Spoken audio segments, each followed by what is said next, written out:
disappointments kagaya niyan, kagaya nung karanasan mo sa daddy mo, kagaya nung paghihirap nyo, ito ba nakakatulong sa pagkanta mo? Lahat po ng mga sakit na naramdaman, hindi lang po sa akin, kami po ng mami ko, parang yun po yung naging way para mas lalo po kami, parang tumatag yung loob namin. Kasi, I mean, nung ako po, that time na after Little Big Star, humina po talaga yung loob ko nun. Parang, ni-invite nila ako like mag-asap or ano po, sabi ko, ayoko na po. Ganun, sabi ko, pagpapatuloy ko po pag-aaral ko kasi nag-stop po ako nun. Isa raw si Charisse sa mga pinakaunang nag-audition para sa show na Little Big Star, ang mala-American Idol na singing contest para sa mga bata ng Channel 2. Pinag-audition ko po yung kanta ni Ate Sara. Yung How could you say you love me? Natanggap po ako nun. Tapos after po nun, pinang-audition ko po yung, yun na po yung mga kanta ni Miss Regine, yung Whitney Houston. Sabi po nila, fast lang daw po, tsaka slow. So, parehong Whitney po. Yung isa yung, I wanna dance with somebody, I wanna feel it with somebody. Tapos yung isa, syempre, yung, kung saan ako na-discover, yung, and I will always love you, I will always love you. So, nung audition po na yun, natuwa naman po ako sa reaction ng mga judges. So, natanggap po ako.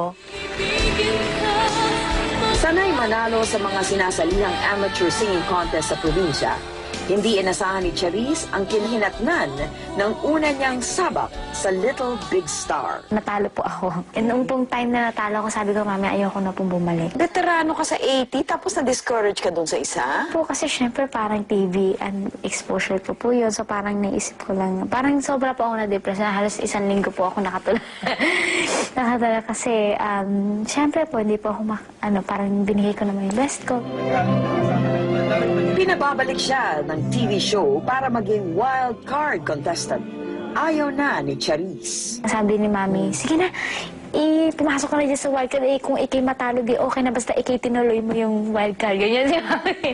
Cheerleader pala si mami, So, cheerleader. bumalik po ako. So, nung time na po na yun, nakapasok po ako. Pero before pa po ako maging star of the month, kailangan ko pa pong kalabanin yung another 6 contestants. So, parang sabi ko, ang dami. Ang dami. Isa-isang pinalo ni Charisse ang 6 na kalaban hanggang sa isang kanta na lang ang namamagitan sa kanya at sa miniliting titulong Star of the Month. Ang pinalaban ko po, Whitney Houston po ulit, yung I wanna run to you, ooh, ooh, I wanna run to you. Halos mangiyak-ngiyak pa ako habang kinakanta ko. Bakit? Kasi ano po Feel na feel mo. Feel ko siya, sabi ko talagang kinakausap ko nun yung Panginoon. Sabi ko, Diyos ko, papasukin niyo na po ako, isa na lang. Sabi ko, parang, I wanna run to you. Yung ko, mangiyak-ngiyak sa sobrang kaba. So, nung that time po, sobrang natuwa ko kasi yung score ko po nun yun, naka 98 po ako sa mga judges. Wow. So, yun po, nakapasok po ako. Umasa si Charisse na ang pagpapakitang gilas niya sa TV show ang magiging tulay sa kanyang music career. Sa sunod-sunod na linggong showdown, minsan lang siya hindi naging first honor. Nung grand finals na po, talagang sobrang, yun na po yung time na talaga sobrang emotional po talaga. Pinili ko po yung kanta na, ayon kay Tamia po na If I Were You. Ano yun? Ay, sa tingin ko naman po, tumama naman po talaga sa akin. Parang ano po siya If I were you, I wouldn't be here. If I were you, I wouldn't stay right where you are. I wouldn't come near this broken heart. Just turn around and leave here. Habang kinakanta ko po yung sa stage, hindi ko makita yung audience. Wala akong maisip na kundi yung song lang, tapos naiiyak ako. Yung song na kinakanta ko na yun, kausap ko yung judges. Yung bawat lyrics na lumalabas sa bibig ko. Sila, mga judges sila direct. Talagang tinitingnan ko sila, kinakausap ko sila. Big Division 3rd Honor IC Charisse!